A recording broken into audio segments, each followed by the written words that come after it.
들어오게 막아주는 대문이 이제 면역력인 거고 대문 열고 들어오면은 이겨낼 수 있게 해주는 힘이 자연 치유력이다. 뭐 이렇게 저는 하면 될 것 이제 같아요. 그렇게 네. 이해했어요. 면역력 같은 게 방패 같은 거라면. 그러니까 딱 막아주니까. 자연 치유력 같은 거는 우리 몸에서 스스로 약은 아니지만 만들어낸 약이나 네, 치료제 네. 같은 거다. 이런 게 아닐까 좀 쉽게 생각을 해봤는데요. 그렇다면 이 중요하다는 자연 치유, 내가 자연 치유력이 있는가 없는가 좀 점검해 볼 수 있는 그런 게 그렇죠. 있을까요? 네.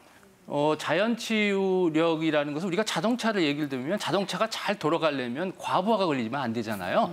우리 몸도 자연 치유력을 제대로 활용하기 위해서는 과부하가 생기면 안 돼요.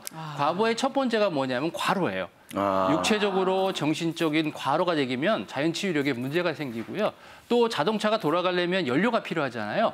자연 치유력을 회복시키기 위해 뭐가 필요하면 음식이 필요한 거예요. 아까 말씀드렸듯이 음식이 35%가 여러 생활습관병의 원인이고 암의 원인이라고 말씀드렸잖아요. 네. 그런 것처럼 음식을 균형 있게 못 먹고 과식하고 폭식하고 이런 경우에 문제가 생기고 또는 과음이라든지 흡연 이런 것들이 문제가 생길 수가 있는데요. 이런 자연 치유력에 문제가 생기게 되면 우리가 입에서 자꾸 병이 생긴다든지 뭐 감기가 잘 걸린다든지 또 뭐 피로감이 쉽게 생긴다든지 또 뭐 여러 가지 피곤함을 자꾸 느끼는 이런 입병에 자꾸 뭐가 난다든지 이런 현상들이 자꾸 생기게 되고 또 잠이 잘 안 오는 게 현상들이 나타날 수가 있습니다. 그러면 잠을 잘 안 오면 면역력이 또 많이 떨어지거든요. 그렇겠죠. 그러면 되게 손발이 차고 소화가 잘 안 되고 식욕이 없어지고 추위를 자꾸 타는 이런 형태가 나타나게 됩니다.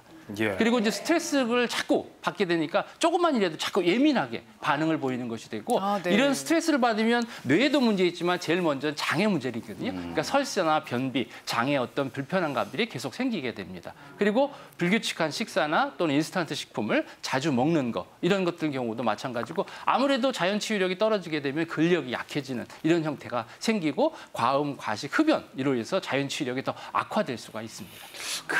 근데 나도 이 평소에 내가 지금 건강하다고 뭐 자신하고 있었는데 지금 막상 지금 딱 자료를 보니까요. 예. 저기가 세 가지나 들어가 있을 것 같아요.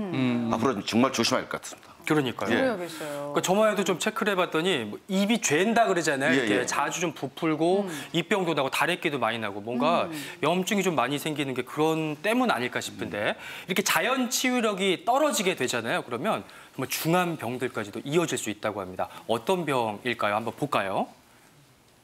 자, 자연 치유력이 깨지면 이런 병까지. 첫 번째, 결핵. 암까지 걸릴 수 있다. 근데 이제 결핵이라는 것은 뭐냐면 우리 공기 중에 떠다니는 결핵균이 호흡을 통해서 우리 몸에 들어오는 거잖아요. 네. 우리가 건강하다는 것은 24시간 동안 이런 결핵균이나 다른 균이 들어오지 못하게 방어 시스템이 건강하다는 것을 의미하는 것이고요.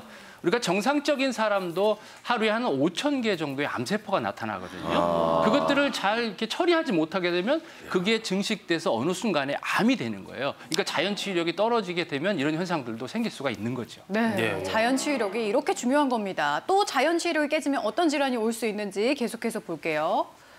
자, 알레르기성 아토피 그리고 천식 비염에 걸릴 수 있다고 합니다. 이 아토피라는 것은 우리 몸에 들어오면 안 될 유해 물질이 들어왔을 때 더 이상 들어오지 말아라. 힘들다라고 얘기하는 이 표시예요. 표시 방법인데 이게 자기의 자연 치유력이나 면역력이 강하게 되면 잘 견디는데 약해지면 약해질수록 훨씬 더 견디기 어렵고 증상이 나타나겠죠. 주로 이 아토피를 일으키는 원인 물질들을 제거하는 것이 가장 좋은 것인데 이 제거하는 것이 실제로 살면서 어렵겠죠. 특히 요즘 우리나라의 아토피의 거의 대부분은 선천성 아토피입니다. 임신했는 동안에 10개월 동안의 양수와 퇴치를 통해서 엄마 몸속에 있는 나쁜 것들이 아이들한테 전달된 케이스입니다. 그 정도로 우리 현재 30대 우리 이 가임기의 여성들의 몸에 너무 많은 나쁜 것들이 있다는 이 증거가 바로 그거겠죠. 그래서 이 자연 치유력이 좋아지게 되면 당연히 아토피 증상도 좋아지고 또 아토피 증상이 심할 때는 병원에 가서 그 증상을 완화하는 치료를 꼭 받으셔야 되겠죠. 예. 제 짧은 생각에는 이 아토피